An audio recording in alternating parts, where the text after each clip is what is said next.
Wahai kawan, dengarkanlah jeritan patok batas hutan. Ketika dicabik-cabik, direnggut, diusung dengan sejuta-juta senyum sumbang, jerit tangisnya memilukan. Assalamualaikum warahmatullahi wabarakatuh. Bertemu lagi dengan saya, Mang Dadang. Akan teteh dimanapun berada, semoga sehat dan berbahagia selalu tentunya. SK 287 tentang KHDPK mengakar ke bawah. Dan dampaknya patok batas pun bergelimang, diusung dengan senyuman-senyuman yang sombong. Wow, luar biasa. Dan kali ini masih banyak dibicarakan di masyarakat, eksekutif, legislatif. Wah, pokoknya di mana-mana. Termasuk kali ini, hari ini di Yogyakarta, di Universitas Gadjah Mada dilaksanakan seminar dengan tema Layakkah Hutan Jawa sebagai Reforma Agraria. Acara ini diselenggarakan oleh Forum Penyelamat Hutan Jawa, DPW Jawa Tengah tentu saja, dan dengan pembicara para pakar dan ahli di bidang kehutanan luar biasa, dengan peserta beragam dari kalangan mulai dari penggiat lingkungan, pencinta lingkungan, LSM, giat pendidikan, dan stakeholder lainnya. Semoga akan mendapat pencerahan bagi semua pihak dan permasalahannya tepat tanggap dan dapat terselesaikan. Dan inilah liputannya. Mohon maaf sebelumnya, apabila ada yang belum like, subscribe, digit loncengnya, serta komentarnya, maka silakan. Dan apabila nanti kepanjangan, kita bagi 2 atau bagi 3. Yang jelas, silakan tonton sampai tuntas agar tidak gagal paham. Go! Ada SK perhutaninya. Bapak nggak cek ombak ini? Hah? Melakukan cek ombak gitu ketika ada reaksi yang luar biasa ditunda? Ada kesana nggak Pak kira-kira? Dalam posisi bahasa ditunda bukan. Kita memang memberlakukan untuk semua perangkat kebijakan ini itu mempertimbangkan semua aspek. SDM, aset. Tahun masuk 2015 sudah saya tulis, bukan KHDK. Sebelum KHDK namanya Perber, Peraturan Bersama Menteri, 4 Menteri. Saya tulis di situ dengan judul apa? Bom waktu perusakan hutan. Begitu terbit, apa yang terjadi? Hutan Jawa ini dikepung 145 juta penduduk, yang mana kebutuhan primer manusia hidup itu jelas: oksigen, air, papan. Akang teteh yang berbahagia, setelah mendengar, memperhatikan, menyimak, bahkan wawancara, intinya tidak ada jawaban yang pasti layak atau tidaknya hutan Jawa sebagai reforma agraria. Tetapi justru ada kekhawatiran yang sangat mendalam dengan munculnya SK 287 ini, hutan Jawa akan menghilang. Tetapi dalam hal ini Sekjen KLHK Bang Hendroyono menegaskan bahwa semua perangkat kebijakan ini mempertimbangkan semua aset. Dan inilah wawancara singkat ketiga pembicara sebagai berikut. Harus seperti apa? Dan dia tidak boleh meninggalkan. Nah, pemerintah lah hadir. Jadi Pak, yang ini terjadi Pak Sekjen, ya. izin Pak, kan banyak penolakan nih dari beberapa elemen, termasuk juga tadi disarankan oleh ahli hukum untuk ditunda. Pendapat Bapak seperti apa Pak? Sekarang kan begini, sebuah regulasi keluar, itu yang pasti kan ada dasarnya. Perubahannya ada dasarnya. Kan operasionalisasi, implementasinya kan pemerintah yang tahu. Untuk seperti menyangkut kawasan, kita sudah tahu. Bukan karena UCK juga, kita memang sekarang ini kan contoh PP 23 berlaku 2 Februari. Dan berarti itu sudah jelas areal kelola perhutani itu tidak seluas yang sekarang. Nah, kan pemerintah kan ngasih transisi itu. Jadi SK 73 yang banyak nggak tahu, itu yang menjadikan perhutani sekarang kelola masih 2,4. Ini kita fokus ke 287 Nanti nih Pak. dulu, kan prinsip itu kan kita sudah gunakan. Nah 287 itu kan juga sekali lagi bukan SK sendirian. Kan ada SK perhutaninya. Bapak nggak cek ombak ini? Melakukan cek ombak gitu ketika ada reaksi yang luar biasa ditunda?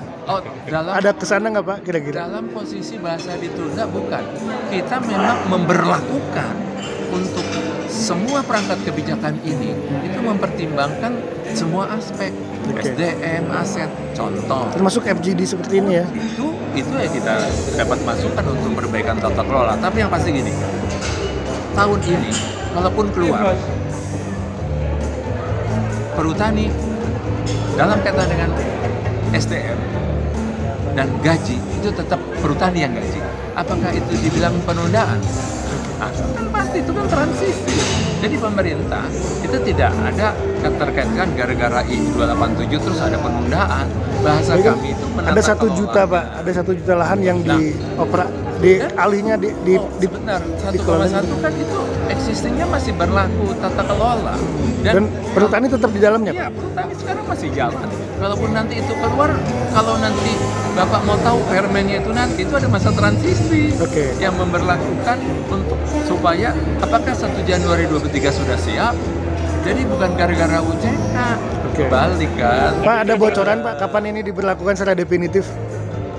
Setelah seluruh perangkat selesai, setelah PP 72 perhutaninya sudah diganti, lengkaplah sudah itu. Terus yang bisa kita tarik sama Prof. Ari, itu yang namanya roadmap, kita juga siapkan. Permen kelola HDPK itu kan roadmap sebenarnya. Ada bayangan waktu Pak mungkin?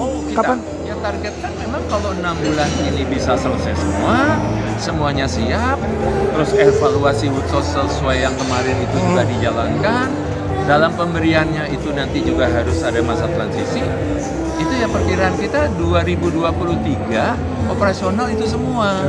Dan di akses teknologi dibantu masyarakat, perhutani kebantu, tidak ada lagi konflik tenurial karena semuanya bekerja atas dasar kepastian. Itu untuk Jawa tidak cukup malah. Nah, apalagi 30. Siap. Kita punya 60 yang rusak aja.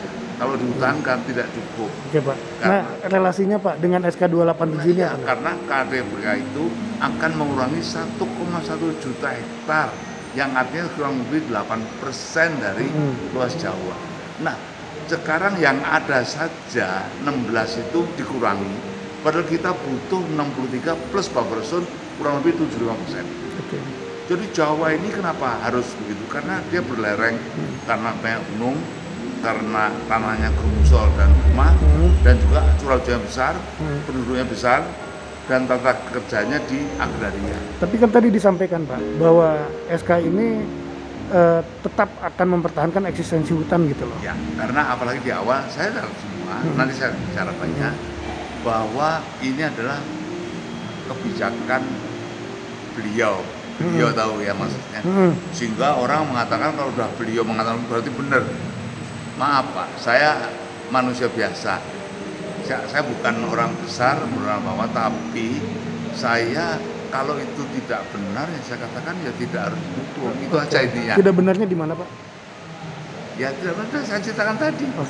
Saya kan kalau cerita 63% pun tidak cukup. Dari hitung-hitungan ilmiah tadi ya. Nah itu artinya bencana alam ini akan terjadi. Saya sudah tulis di Kompas, ini penulis Kompas. Saya tahu Pak, kan saya berteman di Facebook sama Bapak. Jadi di Kompas itu tahun 2015 sudah saya tulis, bukan KDK. Sebelum KDK namanya Perber, Peraturan Bersama Menteri, 4 Menteri. Saya tulis di situ dengan judul apa? Bom waktu, perusakan hutan. Begitu terbit, apa yang terjadi? Itu Mas. Pak, ada 2 pertanyaan penting lagi Pak yang perlu disampaikan.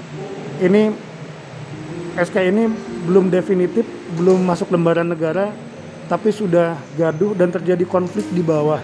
Nah, menurut catatan Pak Prasetyo bagaimana ini? Bapak sudah tahu. Saya mungkin juga bicara di media juga. Saya katakan ini adalah sebuah ketergesa-gesaan. Terus tanda tanya ada apa? Harusnya kan disiapkan dulu. prasyaratnya kan. Nah, jadi kalau keluar SK-nya, kalau berarti ada pengukuran lokasi punya siapa, di mana luas. Bapak saya tahu BPK 11 yang dulu pernah saya pimpin membuat peta IPHPS ya, lupa saya. Pokoknya peta untuk PS saja. Itu 3 tahun hanya dapat 12.600 hektar. Ini 1,1 juta, bayangkan. 3 tahun itu baru dapat 12, itu setelah konflik, oh berarti sudah oke. Jadi persiapan itu maksudnya itu. Ya. Sebelum ada peta 1,1, semua udah clear dulu. Siapa orang di sana dan tidak ada masalah. Kemudian disiapkan segala macamnya, baru itu mungkin perlu tahun nggak selesai. 145 juta penduduk, yang mana kebutuhan primer manusia hidup itu jelas, oksigen, air, papan, pangan, dan sandang. Dari sinilah kenapa hutan Jawa ini harus kita jaga, asas kelestarian harus kita bangun, harus kita rawat benar, karena jangan sampai nanti hutan Jawa hilang, kehidupan juga hilang. Lantas yang apa namanya, yang tidak setuju dan mendapat penolakan dari SK ini apa nih? Nah, apa yang krusial gitu? Ya, kami melihatnya begini, jangan sampai nanti mengelola hutan itu mengelola satu kesatuan wilayah hutan, tidak bisa dipisah-pisah. Misalnya saya mengelola di bagian ini, si A mengelola di bagian sini. Karena hitung-hitungannya secara kami dulu belajar, ini ada yang namanya asas kelestarian dalam bagian hutan. Nah kalau diambil hanya sebagian, ini asas kelestarian ini nggak nyambung. Sebagian itu ada ada ilmunya ini yang para akademisi yang paham itu. Kami hanya belajar sekilas tentang itu. Artinya ini satu kesatuan, makanya dikatakan kesatuan pemangkuan hutan. Di KPH itu. Nah, lantas yang menjadi hal yang apa namanya menjadi perhatian khusus nih dari SK 287 ini apa nih? Terutama buat teman-teman LMDH misalnya. LMDH ini kan sudah lama berinteraksi dengan perhutani, sudah menjadi mitra. Betul. Ibaratnya sudah menjadi istri. Nah, kalau istri ini sudah jadi satu rumahnya katakanlah mau dikelola oleh orang lain, ini istri ini kan akan bertanya. Itu satu. Kemudian teman-teman LMDH itu sudah semacam melakukan ikatan atau pernikahan lah, perkara itu siri atau itu sudah masyarakat desa hutan ini ya. Masyarakat desa hutan. Makanya ada lembaga masyarakat desa hutan yang mana ini sudah sejak Alhamdulillahirrahmanirrahim. Akang teteh semuanya sekarang tuntas sudah, dan kekurangannya seperti wawancara eksklusif kita nanti tayangkan kembali di episode mendatang. Namun demikian, mohon maaf atas segala kekurangannya dan terima kasih atas segala perhatiannya. Mang Dadang undur diri. Wassalamualaikum warahmatullahi wabarakatuh.